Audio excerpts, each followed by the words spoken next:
हाँ जी, नमस्कार। Welcome to Nanak classes. कैसे हो आप सभी को पता है कल जो एग्जाम हुआ था संस्कृत विभाग के जो सेकंड ग्रेड का फर्स्ट पेपर हुआ है उसके बारे में अपना जो पॉलिटी के जो क्वेश्चन आए लगभग उनका वेटेज रहा है 20 एक क्वेश्चन जो है आपको देखने को मिले थे और अच्छे क्वेश्चन थे, अच्छा स्तर था उनका।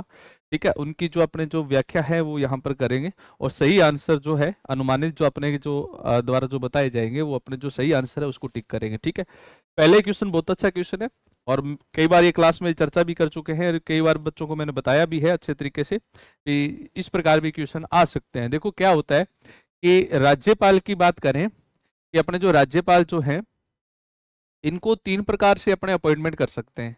एक तो पर्टिकुलर जो राजस्थान में जो राज्यपाल नियुक्त हुआ है जिसको अपन नियुक्ति करते हैं। एक वो होता है जो राज्यपाल जो राजस्थान में अपने कार्यवाहक के रूप में काम करते हैं और एक राज्यपाल जिन्हें आप अतिरिक्त कार्यभार देते हो। क्या देते हो? अतिरिक्त कार्यभार। तो उसी के आधार पे ये क्वेश्चन पूछा है हमसे कि राजस्थान में ऐसे कितने राज्यपाल कार्य कर चुके हैं जिनको राजस्थान का कार्यभार दिया है।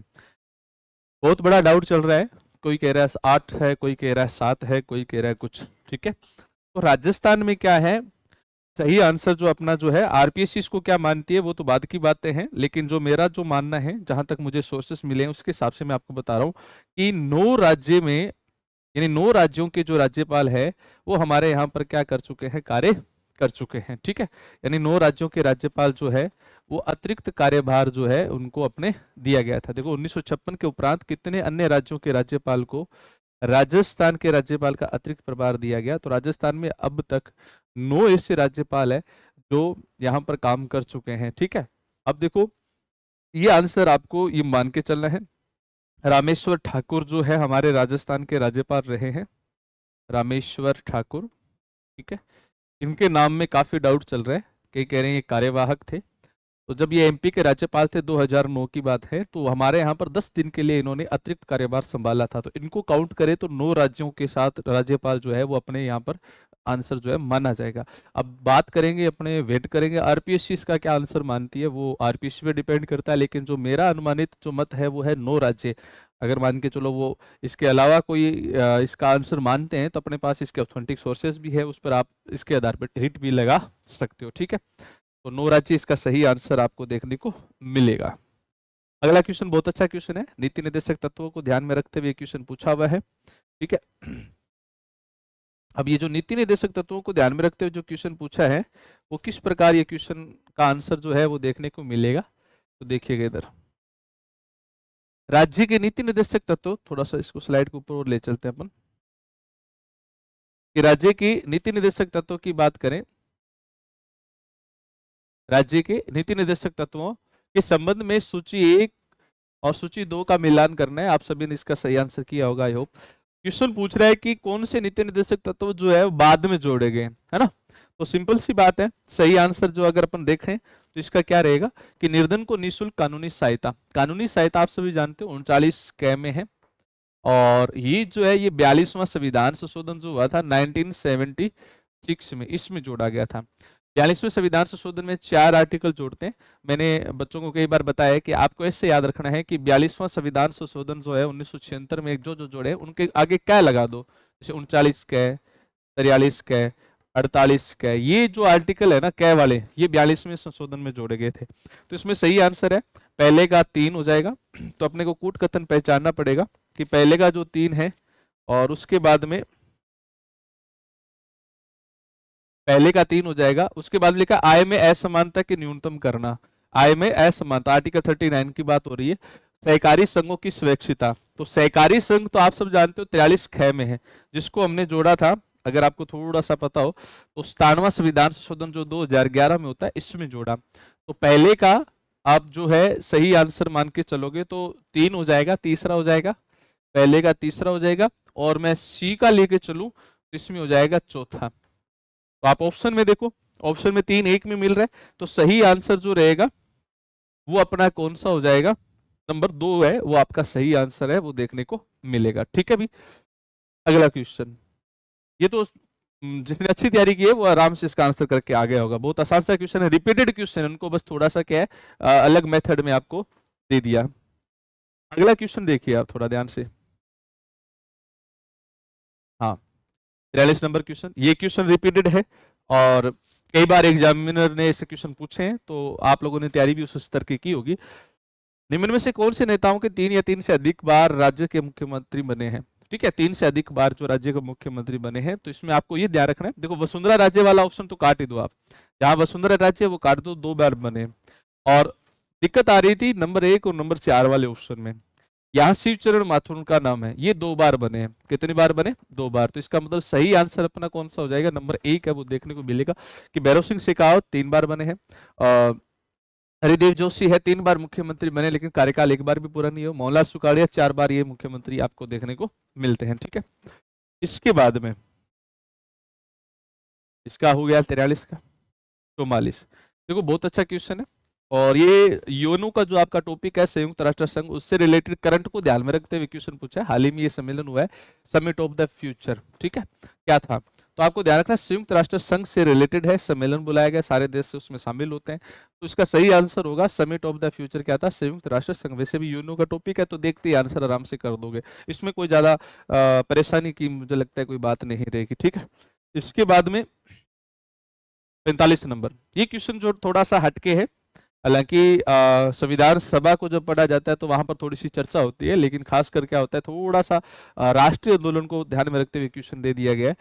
तो किस ब्रिटिश प्रस्ताव में, यानी ऐसा कौन सा प्रस्ताव है, ब्रिटिश प्रस्ताव, जिसमें पहली बार यह प्रस्तावित किया गया कि वायसराय की कार्यकारिणी परिषद में गवर्नर जनरल और कमांडर इन चीफ के अलावा बाकी सारे सदस्य जो होंगे वो भारतीय होंगे। तो भारत के अंदर जब उत्तरदायी शासन की स्थापना की मांग की जा रही है, स्वशासन की मांग की जा रही है, और जब सेकेंड वर्ल्ड वॉर हो रहा है, तो भारतीय उस पर क्या कर रहे हैं, सेकेंड वर्ल्ड वॉर में भाग नहीं ले रहे हैं, तो भारतीयों को उसमें किसी न किसी तरीके से शामिल किया जा सके, तो ब्रिटिश सरकार के द्वारा एक हमारे सामने योजना रखी गई थी, जिसका नाम था वेवल योजना। ठीक है, अब ये वेवल योजना जो है, इस वेवल योजना के माध्यम से ये बात बोलेगी कि भारतीयों को हम क्या करेंगे कि जो कार्यकारिणी परिषद है उसमें सभी सदस्य जो होंगे वो क्या होंगे, भारतीय होंगे। पहले भारतीय को सब वेटेज था, थोड़ा क्या था, 1935 के अधिनियम में आपने पढ़ा है, वो कम था। तो वेवल योजना जो है, इसका सही आंसर आपको देखने को मिलेगा। ठीक है, ये बिल्कुल सही है, इसमें कोई परेशानी की बात नहीं रहेगी। जिसने वेवल किया है उसका आंसर वो अपना यहाँ सही रहेगा। ये क्वेश्चन जो है आपके सिलेबस से हटकर है। ठीक है, तो मैं मान के चलूंगा सिलेबस से हटकर है, क्योंकि जहां तक सेकंड ग्रेड का जो फर्स्ट पेपर का सिलेबस, उसमें राष्ट्रीय आंदोलन जैसी कोई बात नहीं है।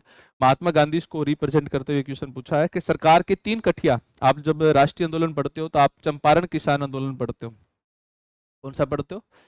चंपारण किसान आंदोलन। ठीक है, और चंपारण जो किसान आंदोलन है, इसमें जब नील की खेती का विरोध करने के लिए जब आंदोलन किया, तो वहां पर एक व्यवस्था थी 3 कठिया 5 कठिया। ठीक है, अब 3 कठिया जो है, इसका राम प्रसाद शुक्ल है, गांधी जी के कहने पर वहां गांधी जी चंपारण में जाते हैं और गांधी जी इसका विरोध करते हैं।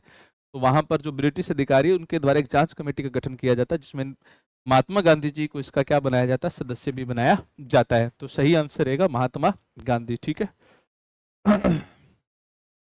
ये क्वेश्चन देखो, मैंने कल से मैंने चेक किया था कि बहुत सारे लोग हैं इसके बारे में जो आंसर है वो गलत बता रहे हैं। थोड़ा सा आपको ध्यान रखना है पेजेस बनाकर। ठीक है, और मैं पीडीएफ डलवा दूंगा, उसमें ऑथेंटिक सोर्स भी उसके साथ में आपको जुड़वा दूंगा, तो आप उसके थोड़ा सा मानकर चलोगे। ठीक है, देखो बहुत अच्छा क्वेश्चन है, ऐसे क्वेश्चन और भी आगे आने वाले समय में मिलेंगे, क्योंकि एग्जामिनर जो है विधानसभा में जो संवैधानिक विशेषता है उसको ध्यान में न रखकर वो क्या करता है कि जो विधानसभा की जो विधायी प्रक्रिया है और उसके जो नियम है, वहां से क्वेश्चन पिछले कई एग्जामों से रिपीट हो रहे हैं। ठीक है, तो जब मैंने क्लास लगाई थी तो मैंने बच्चों को विशेषकर ये बताया भी था कि आपको विधायी नियम भी आपको थोड़े ध्यान रखने पड़ेंगे, तो मैंने उस पर मोटा मोटा उसकी चर्चा भी की थी। तो वहां से क्वेश्चन जो है एक यहाँ पर आ भी गया है, क्योंकि मैंने ये लिखवा रखा था, बच्चों को बोला भी था कि जब मैंने बताया था विधायी प्रक्रिया में कि विधेयक जो है वो 2 प्रकार के होते हैं। ठीक है, व्यक्ति के आधार पर आप विधेयक को 2 प्रकार से पूछोगे, और विधेयक जो है एक होता है सरकारी और एक होता है गैर सरकारी। ठीक है, तो ये विधेयक उससे रिलेटेड है। तो गैर सरकारी, अब गैर सरकारी विधेयक को आप निजी विधेयक बोल दोगे, यानी जिस विधेयक को मंत्री ने पेश किया वो सरकारी, और जिसको मंत्री ने पेश नहीं किया वो गैर सरकारी होगा। राजस्थान के विधानसभा के इतिहास में आज तक 4 निजी विधेयक यानी गैर सरकारी विधेयक पास हुए हैं। पास की बात बोल रहा हूँ, पारित कितने हुए? 4 विधेयक पास हुए हैं। ये मैंने नाम भी लिखवा रखे थे उनके, तो ये आपको थोड़ा ध्यान रखना है। 4 विधेयक जो है वो पास किए गए हैं, पेश जो है वो बहुत बार किए गए हैं, उनकी भी मैं डिजिट आपको जो है उसको पीडीएफ में दे दूंगा। अब आपको ये ध्यान रखनी है जो ध्यान रखने वाली बात जो है वो थोड़ी सी, यहाँ पर एग्जामिनर ने बहुत अच्छा क्वेश्चन दिया था, लेकिन इसमें अगर थोड़ा सा बच्चे ने ये भी पढ़ रखा है तो ये आंसर उसने दे दिया। पहला ऑप्शन देखो क्या है, प्रश्न ये है कि राजस्थान विधानसभा में पेश किए गए, राजस्थान विधानसभा में पेश किए गए निजी सदस्य विधेयकों के संबंध में निम्नलिखित कथनों पर विचार करना है, गलत कौन सा है वो आपको बताना है। पहले ही आ गया कि राजस्थान की तीसरी विधानसभा, देखो बहुत अच्छा क्वेश्चन जो है, बहुत डीप में गया ये, आपको राजस्थान विधानसभा की वेबसाइट पे ये क्वेश्चन का आंसर मिल जाएगा। राजस्थान की तीसरी विधानसभा में सबसे अधिक संख्या में निजी सदस्य विधेयक पेश किए गए, 16 विधेयक पेश किए थे निजी। तीसरी विधानसभा में कितने पेश किए गए थे? 16 किए गए, तो ये बिल्कुल स्टेटमेंट सही है। इसके बाद में इतने ज्यादा कभी नहीं पेश किए गए। और जो राजस्थान सामाजिक शिक्षा बोर्ड विधेयक 1958 में राजस्थान विधानसभा द्वारा पारित निजी सदस्य विधेयकों में से एक है। हाँ, 4 विधेयक पास हुए, उनमें से 1956 में ये पेश हुआ था और 1958 में पास हुआ था। ठीक है, तो ये विधेयक जो है बिल्कुल सही है, इसका स्टेटमेंट ये भी सही है। तीसरा, राजस्थान विधानसभा ने अपने विधायी कामकाज के इतिहास में केवल एक निजी सदस्य विधेयक पारित होते देखा है। नहीं, एक नहीं, मैंने बोला 4 विधेयक पास हुए। कितने विधेयक पास हुए? 4। तो ये जो जिस बच्चे ने पढ़ रखा था वो बच्चा ये स्टेटमेंट देखते ही करके आ गया, तो ये स्टेटमेंट गलत है। तो इसका सही आंसर जो है वो तीसरा रहेगा। और इसमें जो ये आंसर कई लोग बता रहे हैं कि 13वीं और 15वीं विधानसभा में कोई भी निजी सदस्य विधेयक पेश नहीं करने, पेश नहीं किया गया, तो ये बिल्कुल बात सही है। 13वीं, 14वीं, 15वीं जो विधानसभा उसमें कोई भी निजी विधेयक पेश नहीं हुआ है, उससे पहले एक एक विधेयक पेश हुए हैं। तो यहाँ पर ये स्टेटमेंट भी सही है, ये भी सही है, ये भी सही है, ये भी सही, ये गलत है। तो आंसर हमारा कौन सा गलत पूछा है? तो आंसर हमारा रहेगा नंबर 3। ये बिल्कुल सही आंसर, जिसने बच्चे ने किया है नंबर 3, तो उसका सही आंसर आपको देखने को मिलेगा। ठीक है, इसके बाद में एक सेकेंड, ये हो गया अपना। हाँ, ये क्वेश्चन देखो, बहुत अच्छा क्वेश्चन है, राजनीतिक दलों का टॉपिक है। और राजनीतिक दलों का टॉपिक जब मैंने करवाया तो बच्चों को मैंने बोला भी था, भी जो करंट के हिसाब से कई बार सीटें हैं वो भी पूछ लेता है, ये क्लास में ही बातें की थी हमने। तो यहाँ पर आपको थोड़ा ध्यान रखना। देखो, यहाँ पर सबसे ज्यादा जो सीट है वो समाजवादी पार्टी के पास है, सबसे ज्यादा जो सीट है वो किसके पास है? समाजवादी पार्टी के पास है। तो एक का पहले 3 में मिलान कीजिए, तो एक का 3 में 2 जगह मिलान हो रहा है, एक यहाँ हो रहा है, एक यहाँ हो रहा है। ठीक है, उसके बाद में दूसरी सबसे ज्यादा सीटें ऑल इंडिया तृणमूल के पास, तो 37 सीट इसके पास है। उसके बाद दूसरी सबसे ज्यादा 29 सीट इसके पास है, तो यानी बी का 1, तो बी का 1 इसमें नहीं आ रहा, तो इसका गलत हो जाए। ये जो है हमारा, ये बच्चे ने सही कर रखा है, नंबर 4 जो है वो हमारा बिल्कुल सही आंसर रहेगा। ठीक है, तो आपको ये ध्यान रखना है, इसका जो सही आंसर रहेगा वो नंबर 4 जो है वो आपको देखने को मिलेगा। ठीक है भी, अब देख लो, यहाँ से आपको पता चल रहा है अभी आगे जो सामान्य विभाग का एग्जाम होगा तो उसमें किस स्तर तक के क्वेश्चन आ सकते हैं। तो पॉलिटी का जो मैंने पहले भी बोला है कि पॉलिटी में एग्जामिनर अब बहुत आगे जाकर पहुंच चुका है, बहुत एडवांस जाके पूछ रहा है। आज का शॉर्ट नोट्स चल रहे हैं, सब कुछ शॉर्ट पढ़ रहे हैं, सब कुछ अलग अलग तरीके से पढ़ रहे हैं। तो मैंने हमेशा बोला है कि बड़े विस्तार से और पैसेस बना के पढ़ो, और अगर आपने इसका अच्छे तरीके से अध्ययन कर लिया तो क्वेश्चन गलत नहीं होगा। जिस बच्चे ने अच्छे से अध्ययन किया है उसका क्वेश्चन गलत नहीं हुआ होगा। ठीक है, चलो बात करते हैं आगे। इसके बाद में देखिएगा अगला क्वेश्चन हमारा, हाँ 49, ये 47 हो गया, ये 48 हो गया, 49 नंबर क्वेश्चन कहाँ गया अभी? एक सेकंड रुको बच्चों, ये हो गया 48, 49 क्वेश्चन, हाँ ये आ गया। ठीक है, हाँ भाई देखो, राज्यपाल के टॉपिक से 3 क्वेश्चन आए। एक क्वेश्चन जो है वो इसके राज्यपाल के व्यक्तिक्रम से पूछा है, एक क्वेश्चन करंट के हिसाब से पूछा है, और एक क्वेश्चन ये पूछा है। ठीक है, बहुत अच्छा क्वेश्चन है, और अभी हाल ही में ये योजना संचालित की जा रही है। तो ध्यान रखना, राज्यपाल की स्मार्ट विलेज पहल निम्नलिखित में से किस संस्था द्वारा क्रियान्वित की जाती है? स्मार्ट विलेज पहल है, एक गांव को स्मार्ट विलेज बनाना है। और ये जो हमारे जितने भी राज्य के जो विश्वविद्यालय है, देखो यहाँ पर खेल गया ये अधीन महाविद्यालय, ये लिख दिया इसने महाविद्यालय। ठीक है, तो थोड़ा ध्यान रखना है, जितने भी जो विश्वविद्यालय है राज्य के, यहाँ पर ये ध्यान रखना है, जितने भी जो राज्य के विश्वविद्यालय है, राज्य विश्वविद्यालय के द्वारा जो है इस स्मार्ट विलेज योजना को क्या किया जा रहा है, एक गांव को गोद लिया जा रहा है और उस यूनिवर्सिटी के द्वारा उस गांव को स्मार्ट गांव विलेज के रूप में डेवलप किया जा रहा है। तो ये इसका जो है सही आंसर माना जा सकता है। मैं जा सकता इसलिए बोल रहा हूँ क्योंकि इसमें जो सही जो शब्द की जो व्याख्या है वो नहीं की हुई। ठीक है, क्योंकि राज्य विश्वविद्यालय में तो मान के चलो राज्य के अंदर तो यूनिवर्सिटी तो और भी बहुत सारी है। ठीक है, केंद्रीय यूनिवर्सिटी भी है, तो यहाँ पर कहीं एग्जामिनर के क्या विजन है वो तो एग्जामिनर पर डिपेंड करता है, लेकिन जो हमारा जो मत है उसका सही आंसर नंबर 4 है, वो देखकर चलेंगे। ठीक है, आपको ये राज्यपाल का जो वेबसाइट है वहां पर भी आपको इसका आंसर देखने को मिल जाएगा, उसमें स्पष्ट जो पहले कॉलम में मिल जाएगा उसमें लिखा हुआ है, इसके अंदर आपको देखने को मिलेगा। ठीक है, तो इसका आंसर नंबर 4 है। इसके बाद में 49 के बाद में नंबर 50। हाँ भाई ये देखो, एग्जामिनर ने क्वेश्चन थोड़े हटके दिए हैं। ठीक है, और जब हटके क्वेश्चन देता है तो ये समझ लो कि उसका विजन किसी तरीके से भी बन सकता है क्वेश्चन पूछने के संदर्भ में। ये क्वेश्चन थोड़ा हटके है, मुख्यमंत्री को संदर्भ में ध्यान में रखते हुए पूछा है, योजना को भी साथ में ले लिया कि मुख्यमंत्री जो राहत कोष है, देखो मुख्यमंत्री राहत कोष है, ठीक है, उसके तहत 4-5 ऐसे हमारे जो राहत कोष थे उनको मिलाकर मुख्यमंत्री राहत कोष की स्थापना 1999 में 1999 में होती है, और उसके अंदर फंड जमा होते हैं, जो जिनको जरूरत होती है उस हिसाब से उनकी सहायता की जाती है। हम भी उस फंड में पैसे डोनेट कर सकते हैं। तो विशेष रूप से इसमें क्या है कि सहायता की स्वीकृत नहीं की जा सकती, यानी किसको सहायता नहीं दी जा सकती, उस पर थोड़ा सा गौर करना है। और इसमें भी थोड़ा सा डाउट है क्वेश्चन पर क्या आंसर हो सकता है, लेकिन जो हमारा मत है उस पर मैं बात करूंगा।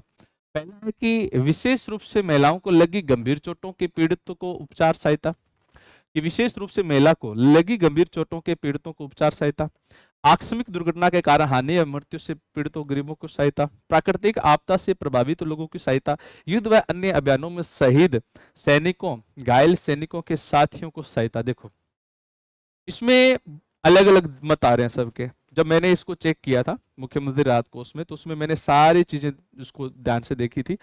अब उसमें क्या होता है कि सारे ऑप्शन जो है, ये जैसे विशेष रूप से महिलाओं को लगी गंभीर चोट का भी दिया हुआ है, उसको भी सहायता दी जाएगी।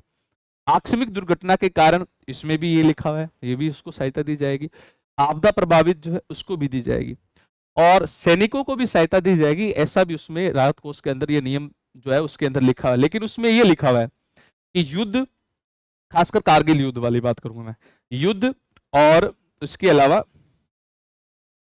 युद्ध हो गया, अभियानों में शहीद सैनिकों, अब थोड़ा सा ध्यान देना, शहीद सैनिकों और घायल सैनिकों के साथियों। अब देखो घायल सैनिकों के साथियों जो वर्ड है ये थोड़ा सा कहीं ना कहीं कंट्रोवर्शियल है।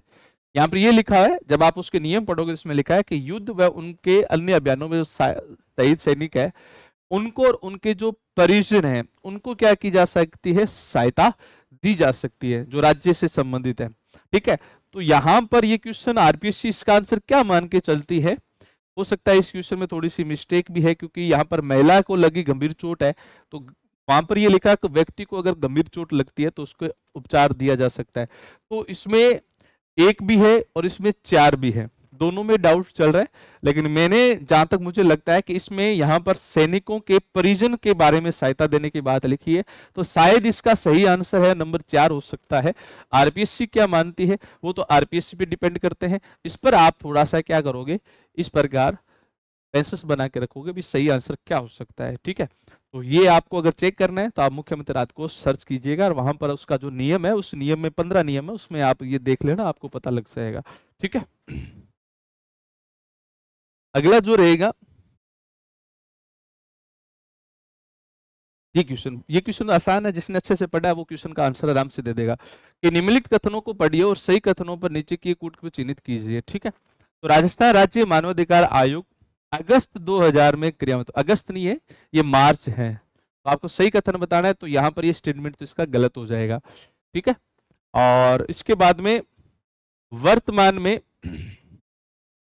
श्री अशोक कुमार गुप्ता राजस्थान राज्य मानवाधिकार आयोग के एकमात्र सदस्य, एक नहीं है 2 है, तो ये भी स्टेटमेंट हमारा क्या हो जाएगा, यहाँ पर गलत हो जाएगा।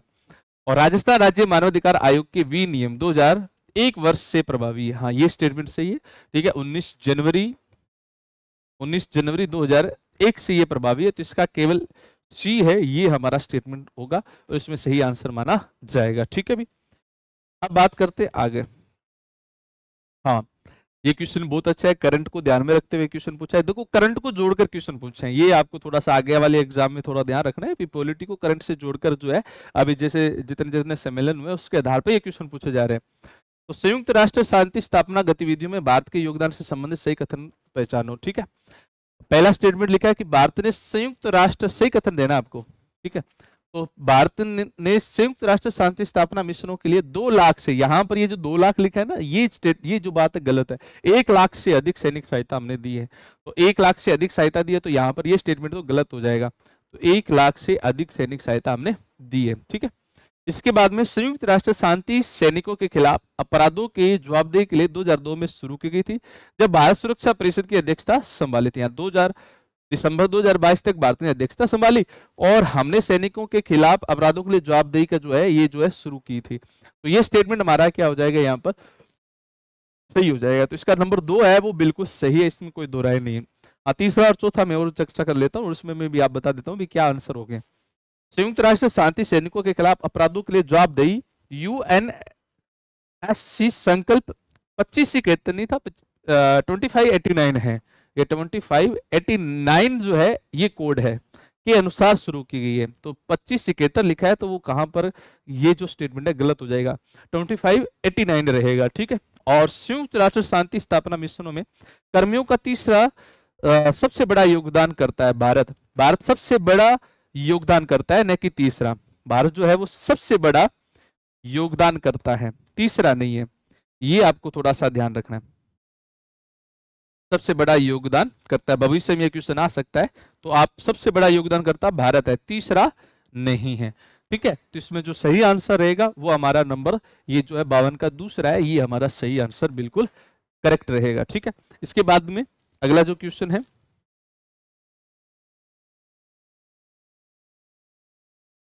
एक सेकंड, हाँ भाई 53 नंबर क्वेश्चन। ये क्वेश्चन बहुत ही आसान सा क्वेश्चन था और आप जब फंडामेंटल राइट पढ़ते हो तो इसका आंसर आराम से भी दे सकते हो, कोई दिक्कत वाली बात नहीं। जब मैंने मैराथन लगाई थी तो इसमें ये रिवीजन भी हुआ था। निम्न में से किस मूल अधिकार का दावा केवल नागरिक का मतलब है ऐसे मूल अधिकार जो भारतीयों को ही दिए गए हैं और विदेशी और भारतीय दोनों को नहीं दिए। तो भारतीय संविधान में article 15, article 16, article 19, article 29, article 30, ये अनुच्छेद ऐसे अनुच्छेद है जो केवल भारतीयों को दिए गए हैं, केवल भारतीयों को दिए गए हैं। तो अब इसमें छांट लो कौन सा है। 22 दिया है, ये नहीं है, हमें सही बताना है। 14 है, ये नहीं है। 19 ये रहा, तो ये बच्चे ने सही कर रखा है, नंबर 4। तो इसका सही आंसर ये रहेगा, ठीक है। तो मुझे लगता है आपने सही किया होगा। अब बात करते हैं नेक्स्ट क्वेश्चन। अगला क्वेश्चन नंबर 54 जो 54 है, इसमें देखो बहुत ही करीबी से ये प्रश्न पूछा हुआ है और वैसे देखा जाए तो आसान भी है, लेकिन बड़े करीब से खेल गए ये। पंचशील सिद्धांत, जब भी आप नेहरू के बारे में पढ़ते हो, नेहरू का योगदान विदेश नीति में पढ़ते हो, तो पंचशील सिद्धांत तो पढ़ना ही पड़ेगा। आप सब जानते हो पंचशील सिद्धांत जो है नेहरू जी ने दिए थे। इसमें ये पूछा है कि कौन सा पंचशील सिद्धांत नहीं है, बहुत ही करीबी से शब्द से खेला है। ये बात स्पष्ट लिखी हुई भी एक दूसरे की प्रादेशिक अखंडता और स्वतंत्रता सत्ता के लिए परस्पर सम्मान की भावना रखेंगे, बिल्कुल सही बात है। अनाक्रमण यानी एक दूसरे पर आक्रमण नहीं करेंगे, ये भी बात है। अब देखो यहां पर नाम दिया बंधुत्व, यहां पर बंधुत्व नहीं है, समरसत्ता व पारस्परिक लाभ है। यहां पर क्या वर्ड लिखा है, समरसत्ता, ये वर्ड है, न कि बंधुत्व। तो यहां पर ये जो गलत लिख दिया इसने, तो ये 3 नंबर इसका सही आंसर रहेगा। बाकी जो शांतिपूर्ण सहिष्णु बिल्कुल सही। अब बच्चे ने जिसने सही तरीके से याद रख रखा है तो वो तो सही कर देगा, वरना यहां से गलती होने की जो चांसेस है वो ज्यादा थे। तो इसका जो है नंबर 3 है वो सही आंसर रहेगा। उम्मीद करता हूं आप लोगों ने इसको सही किया होगा, ठीक है। अब देखो ये क्वेश्चन थोड़ा हटके था और वैसे देखा जाए तो क्वेश्चन अच्छा था पंचायती राज से संबंध में, ठीक है। बच्चे हमेशा पंचायती राज अधिनियम को रटते हैं, उसके जो संविधान की जो विशेषता वो रटते हैं। यहाँ संशोधन से संबंधित पूछ लिया। एक सतर्कता समिति है, पंचायत स्तर पर गठित की जाती है और ये जब 6 जनवरी 2000 को संशोधन करके इस अधिनियम में इसको क्या कर दिया था, समाप्त कर दिया था। तो सही आंसर रहेगा इसका 6 जनवरी 2000। तो ये आपको थोड़ा करेक्ट करना है, ठीक है। हाँ, 1900 अधिनियम के 35 की और 19 की बात करें तो उसमें से ये क्वेश्चन जो है एक पूछा गया, तो अच्छे स्तर का पूछा हुआ क्वेश्चन है। गलत कथन आपको बताना है, स्टेटमेंट को पढ़ते हैं कि 1935 के अधिनियम में अखिल भारतीय संघ की परिकल्पना की गई, बिल्कुल सही बात है। ब्रिटिश प्रांत और भारतीय राज्यों को यानी रियासतों को और प्रांत को मिलाकर एक परिसंघ बनाया जाएगा। इस अधिनियम में बर्मा को भारत से अलग नहीं किया, बस यहीं से आपको पता चल गया। अभी गलत बताना है तो इसका सही आंसर हो गया 1935 के अधिनियम में बर्मा को भारत से अलग किया गया था। ये आपको थोड़ा सा ध्यान रखना है। तो ये जो दूसरा है इसका सही आंसर हो जाएगा। आगे बात करते हैं। अधिनियम द्वारा परिकल्पित प्रांतीय स्वायत्तता की योजना में प्रत्येक प्रांत में एक कार्यकारी और विधायिका का प्रावधान किया गया। अधिनियम के तहत प्रांतों को पहली बार अलग संस्थाओं के रूप में मान्यता दी गई थी। अधिनियम के तहत प्रांतों को पहली बार अलग संस्थाओं के रूप में मान्यता दी गई, यानी अलग जो संस्थाएं हैं उनको जो है स्वतंत्र अधिकार जो है कानून बनाने के दिए थे। जो प्रांतों में द्वैध शासन है वो समाप्त कर दिया था, ये कहने की कोशिश कर रहा है। अधिनियम द्वारा परिकल्पित प्रांतीय स्वायत्तता को योजना में प्रत्येक प्रांत में एक कार्यकारी और विधायिका प्रावधान, यानी प्रांतीय स्वायत्तता और केंद्र और प्रांतों में दोनों में गठित की गई। उसके लिए अलग प्रकार की कार्यकारिणी हम पढ़ते हैं कि उसकी जो कानून बनाने के राइट जो है उनको दिए गए थे। तो इस प्रकार से ये जो है इसका जो दूसरा है वो आपको गलत मिलेगा। अगर बच्चे ने ये बर्मा वाला पढ़ा है तो वहीं से आप ये इसको कर दोगे तो ये आपका जो है क्वेश्चन जो है इसका 2 आंसर है 56 का वो देखने को मिलेगा। ठीक है, इसके बाद में 56 के बाद में जो क्वेश्चन रहेगा वो रहेगा अगला जो, एक सेकंड रुको इसको लेके चलते हैं, क्या बात होगी। ये हो गया, हाँ 54 है ना, 55 नहीं किया अपने, 53 54 हो गया, 55 हो गया, हाँ 56 हो गया, 57 की बात आ गई। ठीक है, आरपीएससी से संबंधित क्वेश्चन है। आरपीएससी के जो आर्टिकल 318 पढ़ते हो तो इसमें ये लिखा हुआ है कि संविधान के किस अनुच्छेद के तहत राजस्थान सरकार का अधीन सेवारत व्यक्तियों को प्रभावित करने, यानी जो नियम है सेवा व शर्तें जो तैयार की जा सकती हैं, सेवा व शर्तें निर्धारण करने के लिए जो नियम जो तैयार किए जाएंगे वो आर्टिकल 318 है। तो इसका सही आंसर है वो 318। जिसने बच्चे ने पढ़ा है वो इसका आंसर सही करके आया है। अब देखिए अगला क्वेश्चन, ठीक है, और अगला जो क्वेश्चन है वो ये कह रहा है कि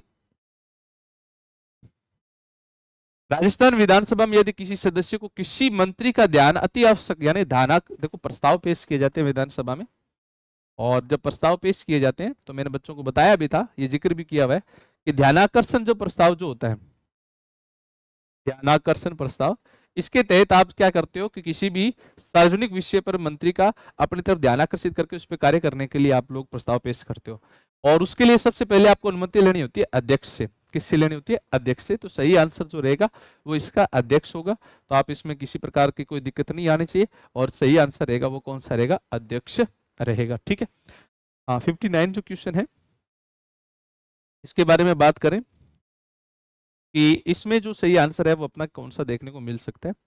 तो भारत के वह राष्ट्रपति जिन्होंने सबसे अध्यादेश के बारे में आप लोगों ने सबने पढ़ा है कि एक वर्ष कैलेंडर में, यानी एक साल में एक विशेष कैलेंडर वर्ष के तहत स्वतंत्रता के बाद सबसे अधिक रिकॉर्ड संख्या में अध्यादेश, जब भी हम क्या नाम इनका, प्रणब मुखर्जी के बारे में पढ़ते हैं, सॉरी एक सेकंड, श्रीमती प्रतिभा देवी सिंह पाटिल, KR नारायण और संकल दयाल शर्मा और KR नारायण। ठीक है,